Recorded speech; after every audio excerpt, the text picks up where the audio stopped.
Hello, everyone, and welcome back to Addiction Solutions with Roselle. So glad that you could join me again for another show. I am so thrilled that you guys are joining in and subscribing to the channel. However, I need for you to tell your friends, relatives, neighbors, co-workers, church members to go to YouTube. Type in Addiction Solutions with Roselle and watch some of the previous videos. Subscribing is free. They don't mention your name. So join and you will be surprised at some of the information that are on these videos. They don't only deal with alcohol and drugs, they deal with all addictions. And so I am not naive to the point that everybody has a drug and alcohol problem. But I am aware that many of us are addicted to something. If it's Oreos, vanilla ice cream, Pepsi's, Coca-Cola, you gotta have it. And when you have it, it makes you feel better. So is it a crime? No, it's not a crime. But what it deals with is feelings and emotions. And so that is what we have tried to bring forward to you in these 20 plus videos. So today we're back into the 21-point manual. And so today we're going to cover the 5th chapter, which talks about a home group and the importance of a home group. So let me explain first what a home group is. In your particular 12-step environment, when you go to these meetings, you may like it and you may not. If you really like the home group, you can sign up and say that you want to be a member. Now, once you become a member, there are some duties that you might have to perform, or I should say, you should perform. And these duties are called service work. Now, service work goes from chairperson, assistant chair, treasurer, assistant treasurer, secretary, assistant secretary, GSR, which is the group service representative, and there's an ASR, which is the area service rep. So the group service rep and the area service rep go to the meetings, which are generally held monthly, and they bring back the necessary information to their home group. And they will do a presentation during the regular meeting, letting all of the members of that home group be up to date on what's going on in the area or in your group. So now we talked a little bit about literature.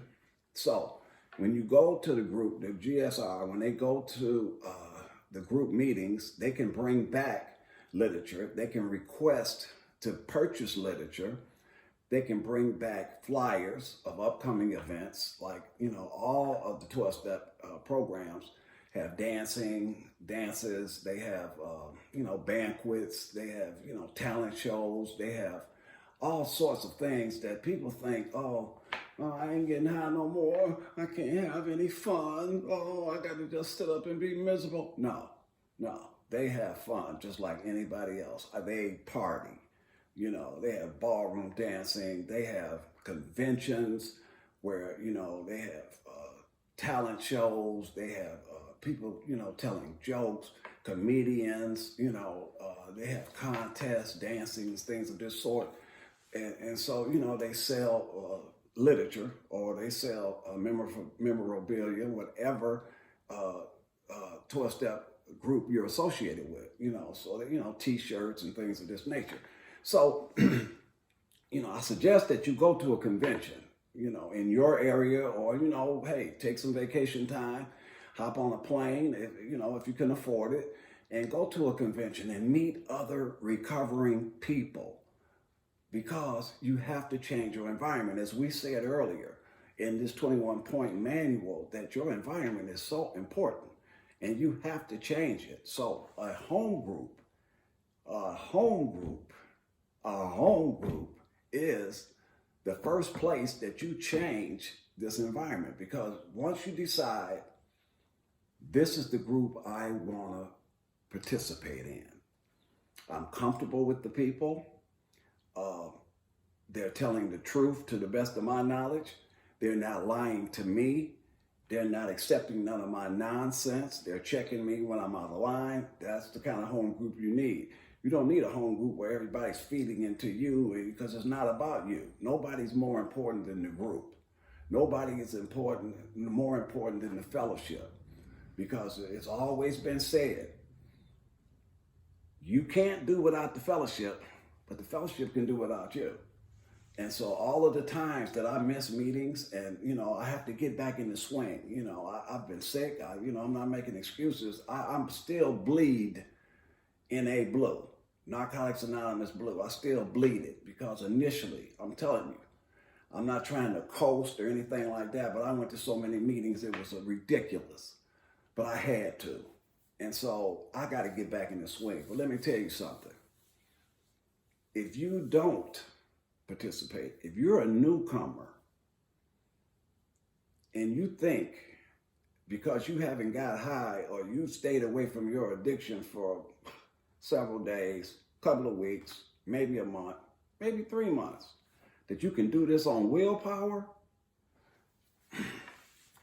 it can't be done, because you need to be around people that have the same issue as you. Now, you guys are different. Just because you are an addict doesn't mean that you are the same. Everybody has different character. But nevertheless, we bring one thing to the table that is similar, and that we are addicted to something, a mind or mood altering something. Because for me, in Narcotics Anonymous, it's a mind or mood altering chemical. It might be gambling, that's a mind and mood altering situation. Where you gamble, you have to gamble, you need to gamble, you want to gamble, whether you win, lose, or draw, you're there. Lose the house note, I'm there. Lose the car note, I'm there. Lose the kids' college fund, I'm there. And so drugs, now bring up a second as gambling has took over, So you have to be realistic and look at your own situation. Am I in this quagmire that Roselle's talking about? Am I the one that have lost everything and I'm pointing my fingers at the drunk or the crackhead or the heroin addict, and here I am, worse? Be careful. So we're going to end it right there. We're coming back next week with another chapter of the 21-point manual. Again, I am so grateful that you guys are joining me. I want you to go to YouTube, type in Addiction Solutions with Roselle, and subscribe to the channel. Thank you so much. Have a great day.